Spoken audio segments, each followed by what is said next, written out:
மாவே அரைக்காமல் சுரக்காய் இருந்தால் இந்த மாதிரி ஹெல்த்தியான தோசை ட்ரை பண்ணி பாருங்கள். 1/2 கிலோ சுரக்காவை தோல் சீவி பூத்துருவி எடுத்து வச்சுருக்கிறேன். அதை ஒரு பவுலில் சேர்த்துக்கிறேன். ஒரு வெங்காயம் கட் பண்ணதையும் சேர்த்துக்கிறேன். ஒரு பச்சை மிளகாய் கட் பண்ணதை சேர்த்துக்கிறேன். பொடியாக கட் பண்ண கருவேப்பிலை மல்லித்தலை சேர்த்துக்கிறேன். 1/2 ஸ்பூன் சீரகம், 1/4 ஸ்பூன் மஞ்சள் தூள், 1/2 ஸ்பூன் போல் மிளகாத்தூள், 1/4 ஸ்பூன் கரம் மசாலா தூள். இது கூட 2 கப்பு போல் கோதுமை மாவு சேர்த்துக்கிறேன். இது கூடவே தேவையான அளவு உப்பு சேர்த்துக்கிறேன். தண்ணி ஊற்றி நல்லா கொஞ்சம் கெட்டியான பதத்தில் தோசை மாவாக கரைச்சிக்கலாம். சுரக்காய் சேர்த்துருக்கறனால இந்த தோசை நல்லா சாஃப்டாக டேஸ்ட்டாக இருக்கும். அதனால் கெட்டியாக இந்த மாதிரி அடமாவு பதத்தில் இருக்கணும். அப்போ தான் தோசை நல்லா திருப்ப வரும். நல்லா சூடான தோசைக்கல்ல எண்ணெயை தேய்ச்சிட்டு ஒரு கரண்டி போல் மாவு எடுத்து ரொம்ப மெலிசாவும் இல்லாமல் ரொம்ப மொத்தமாகவும் இல்லாமல் அடை மாதிரி தோசையாக ஊற்றிக்கலாம். இது மேலே நல்லா தாராளமாக எண்ணெய் ஊற்றி நல்லா செவந்து வெந்ததும் நல்லா திருப்பி விட்டுடலாம். இப்போ நல்லா ஹெல்த்தியான டேஸ்டான தோசை மாவே அரைக்காமல் சூப்பராக ரெடி ஆயிடுச்சு. இந்த தோசையோட நல்ல தேங்காய் சட்னியோ இல்லை கார சட்னியோ வச்சு சாப்பிட்டு பாருங்கள். செம்ம அட்டகாசமாக இருக்கும். ட்ரை பண்ணி பாருங்கள். டேஸ்ட்டாக சாப்பிடுங்க. ஹெல்த்தியாக இருங்க. உப்புமானாலே எல்லாத்துக்கும் தெரியும். வரகரிசி வச்சு இந்த மாதிரி ஹெல்த்தியான உப்புமா செய்யறதுக்கு வரகரிசி 1 கப் எடுத்து மிக்ஸி ஜாரில் சேர்த்துக்கிறேன். இது கூட 2 டேபிள் ஸ்பூன் துவரம்பருப்பு சேர்த்துக்கலாம். 1/2 ஸ்பூன் மிளகு, 1/2 ஸ்பூன் ஜீரகம் சேர்த்துக்கிறேன். ரவை மாதிரி நல்லா கொரன்னு அரைச்சி எடுத்துக்கோங்க. இப்போ இந்த அளவுக்கு இருக்கணும். இப்போ வானலில் 3-4 டேபிள் ஸ்பூன் நல்லெண்ணெய் சேர்த்துக்கிறேன். 1/2 ஸ்பூன் கடுகு சேர்த்துக்கிறேன். பொடியாக கட் பண்ண கருவேப்பிலை, இஞ்சி, பச்சை மிளகாய் இது எல்லாத்தையும் சேர்த்துக்கோங்க. பொடியாக கட் பண்ண 10 முந்திரி பருப்பு, கொஞ்சம் பெருங்காயம் சேர்த்து நல்லா பொன்னிறமாகிற வரைக்கும் வறுத்துக்கலாம். இது கூடவே அரைச்ச வரகரிசி ரவையும் சேர்த்துக்கோங்க. நல்லா ஒரு 5லேருந்து 6 நிமிஷம் போல் நல்லா வறுத்துக்கலாம். இதோட 1க்கு 4 பங்குன்ற அளவில் சுடுதண்ணி சேர்த்துக்கோங்க. நல்லா கிளறி கொடுத்துருங்க. கட்டி இல்லாமல் கிளறி கொடுத்த பிறகு உப்பு சேர்த்து நல்லா கிளறி கொடுத்துக்கோங்க.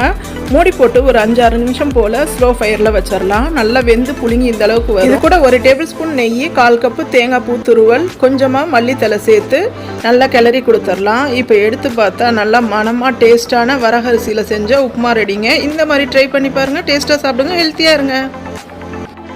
நல்ல ருசியான கார்ன் ரவையை வச்சு கல்யாண ஸ்டைலில் அடை செய்யறதுக்கு 1 கப்பு போல் கார்ன் ரவை எடுத்துருக்கிறேன். 1/2 கப் கடலைப்பருப்பு சேர்த்துக்கலாம். 1/2 கப் துவரம்பருப்பு சேர்த்துக்கிறேன். 3 டேபிள் ஸ்பூன் வெள்ளை உளுந்து சேர்த்துக்கிறேன். 3 டேபிள் ஸ்பூன் பாசி பருப்பு சேர்த்துட்டு நல்லா கழுவிட்டு 1 மணி நேரம் போல் ஊற வச்சுக்கலாம்.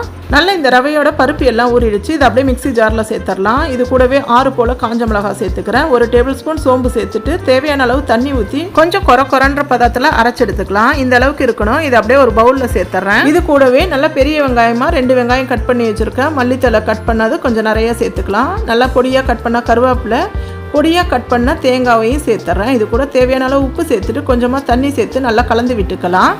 தோசைக்கல்ல நல்லா எண்ணெய் தடவிட்டு ஒரு 2 கரண்டி போல் எடுத்து நல்லா அடையாக தேய்ச்சி சுட்டு எடுத்துக்கலாம். அரிசிக்கு பதில் இந்த மாதிரி கார்ன் ரவையை வச்சு அடையாக சுட்டு பாருங்கள். ரொம்ப டேஸ்ட்டாக இருக்கும். நல்லா ஹெல்த்தியானதும் கூட. கல்யாண வீட்டு ஸ்டைலில் கார்ன் ரவை அடையாக செஞ்சு பாருங்கள். என்னோட சேனலை சப்ஸ்கிரைப் பண்ணிக்கோங்க. டேஸ்ட்டாக சாப்பிடுங்க. ஹெல்த்தியாக இருங்க.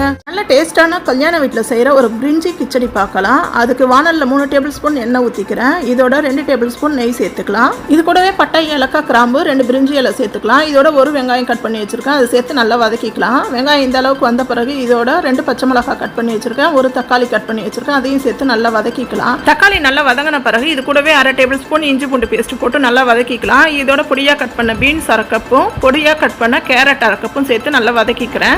1 நிமிஷம் போல நல்லா வதங்கின பிறகு இது கூட 1/4 ஸ்பூன் மஞ்சள் தூள், 1 ஸ்பூன் தனி மிளகாத்தூள், 1/2 ஸ்பூன் கரம் மசாலா சேர்த்து நல்லா பச்சை வாசனை போக வதக்கிக்கலாம். இது கூடவே 1 கப்பு போல தேங்காய் பால் எடுத்து வச்சிருக்கேன். அதையும் சேர்த்துக்கலாம். இதோட 1/2 கப்பு போல தண்ணி சேர்த்துட்டு தேவையான அளவு உப்பு சேர்த்துக்கலாம். பொடியாக கட் பண்ண மல்லித்தலையை சேர்த்து நல்லா கொதி வந்த பிறகு 1 பாக்கெட் போல அணில் சேமியா வச்சிருக்கேன். அதை சேர்த்து நல்லா கிளறி விட்டுக்கலாம். இது கூடவே 100 கிராம் ரவையை மேலாவ தூவி விட்டு கட்டி இல்லாமல் நல்லா கிளறி கொடுத்து 10 நிமிஷம் போல தம் பண்ணி எடுத்தா சூப்பரான கல்யாண வீட்டில் செய்கிற பிரிஞ்சி கிச்சடி ரெடி. டேஸ்ட்டாக சாப்பிடுங்க. ஹெல்த்தியாக இருங்க.